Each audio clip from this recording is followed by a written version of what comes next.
RTI activist अगर कोई ताकतवर आदमी हो ना, कलेक्टर वलेक्टर क्या चीफ सेक्रेटरी की ऐसी तैसी कर देता है। सीएम पीएम घबराते हैं आरटीआई वालों से।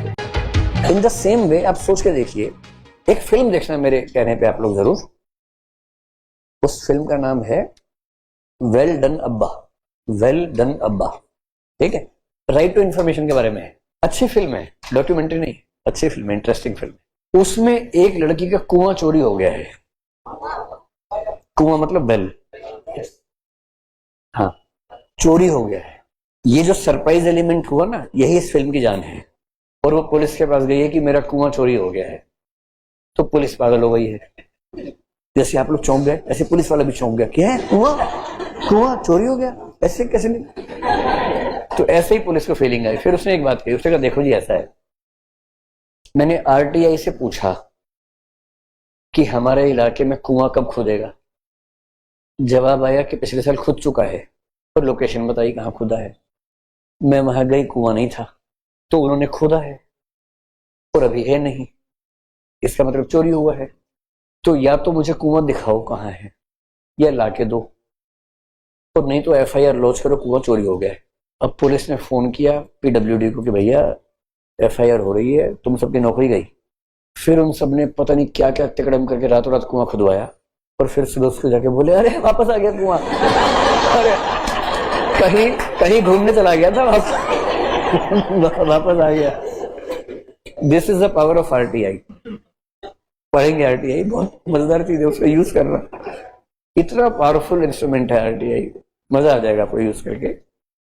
मतलब अपने नाम से मत करना, किसी और के नाम से करना शुरू में, क्योंकि उसमें आपको मजा आता है, किसी और को प्रॉब्लम होती है बहुत ज्यादा।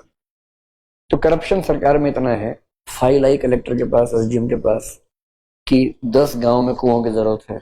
साइन हो गया, टेंडर निकला, ठेकेदार आ गया, सब कुछ हो गया। इसमें 60-40 नहीं होता, इसमें 100-0 होता है। कुआं खोदना ही नहीं, कुआं खोदा ही नहीं एक बार।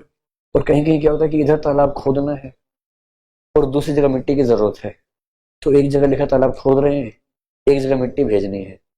जो तालाब खुदा ही नहीं, उसकी मिट्टी उठा के वहां भिजवा भी दी है। ना तालाब खुदा, ना मिट्टी आई। 2 टेंडर पास। अगले साल फिर फाइल बनती है कि बरसात का पानी आने से जो मिट्टी हटवाई थी, फिर मिट्टी जम गई तालाब में, तालाब को फिर खोदना होगा।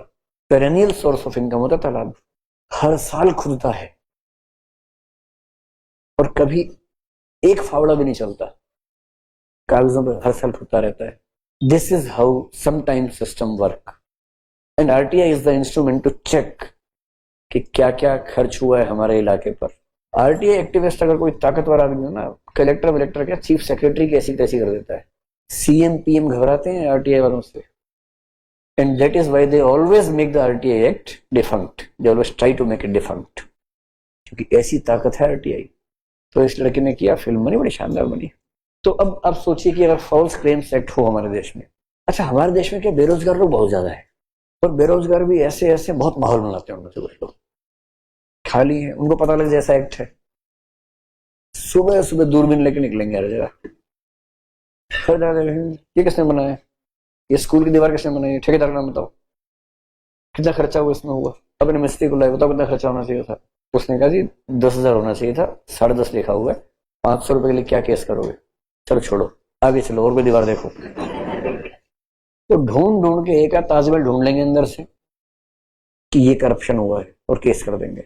और अगर केस करके मान लो 20-50 हजार मिल गया, तो महीने में एक केस तो बनता ही है। समझ रहे कि अगर ये एक्ट भारत में आ गया, फिर करप्शन करने वालों के लिए कितना मुश्किल हो जाएगा।